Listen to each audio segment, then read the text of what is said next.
शिव जी का क्रोध। महर्षि भृगु ब्रह्मा जी के मानस पुत्र थे। उनकी पत्नी का नाम ख्याति था जो दक्ष की पुत्री थी। महर्षि भृगु सप्तर्षि मंडल के एक ऋषि हैं। सावन और भाद्रपद में वे भगवान सूर्य के रथ पर सवार रहते हैं। एक बार की बात है, सरस्वती नदी के तट पर ऋषि मुनि एकत्रित होकर इस विषय पर चर्चा कर रहे थे कि ब्रह्मा जी, शिव जी और श्री विष्णु में सबसे बड़े और श्रेष्ठ कौन है। इसका कोई निष्कर्ष न निकलता देख उन्होंने त्रिदेवों की परीक्षा लेने का निश्चय किया और ब्रह्मा जी के मानस पुत्र महर्षि भृगु को इस कार्य के लिए नियुक्त किया। महर्षि भृगु सर्वप्रथम ब्रह्मा जी के पास गए। उन्होंने न तो प्रणाम किया और न ही उनकी स्तुति की। ये देख ब्रह्मा जी क्रोधित हो गए। क्रोध की अधिकता से उनका मुख लाल हो गया, आँखों में अंगारे दहकने लगे। लेकिन फिर यह सोचकर कि ये उनके पुत्र हैं, उन्होंने हृदय में उठे क्रोध के आवेग को विवेक बुद्धि में दबा लिया।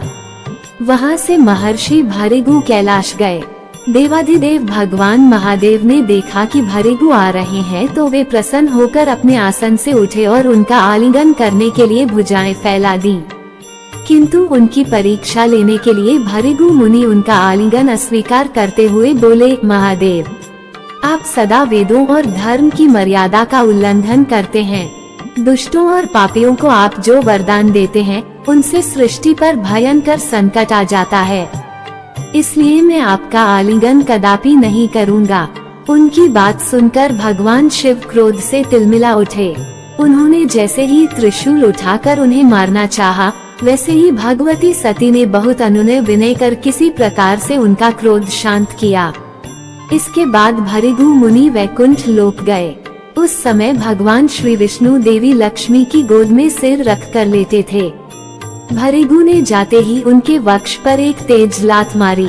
भक्त वत्सल भगवान विष्णु शीघ्र ही अपने आसन से उठ खड़े हुए और उन्हें प्रणाम करके उनके चरण सहलाते हुए बोले, भगवान, आपके पैर पर चोट तो नहीं लगी?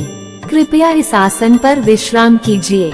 भगवान, मुझे आपके शुभ आगमन का ज्ञान न था, इसलिए मैं आपका स्वागत नहीं कर सका।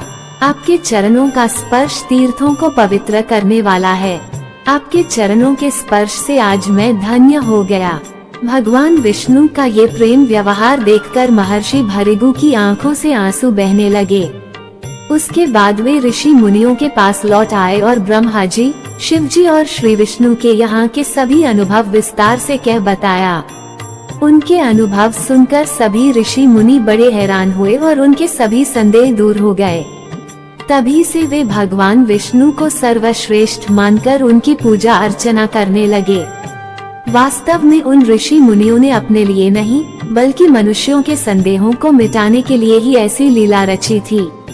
कमेंट में हर हर महादेव जरूर लिखें। Thanks for watching my video. और भी इसी तरह वीडियो देखने के लिए मेरे चैनल में कमेंट करें और सब्सक्राइब करें और बताएं आपको किस तरह की वीडियो पसंद है। भक्ति में जय भोले शंकर। ओम नमः शिवाय।